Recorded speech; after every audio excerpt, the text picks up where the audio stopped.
ozala décidé bakozongisa yo jeune fille mama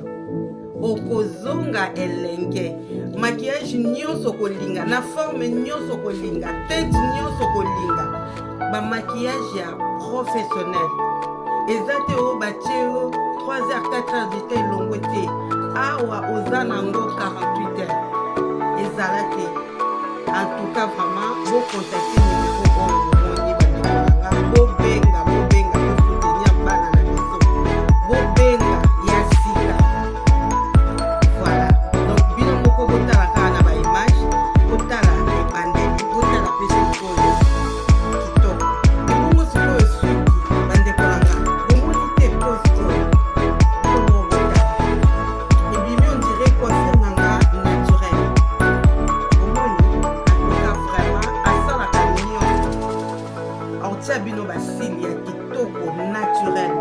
soki mpo olingi engalisa yo kaka ndekolanga nyonso akosala suki ezala ya bamarie ya baokazio nyonso bobenga kaka nimero oyo eza koafishe dem kande makambo vraiment bandeko na nga suki coiffure o modèle nini nyonso bobenga bozala décidé. Merci beaucoup, bon visionnage.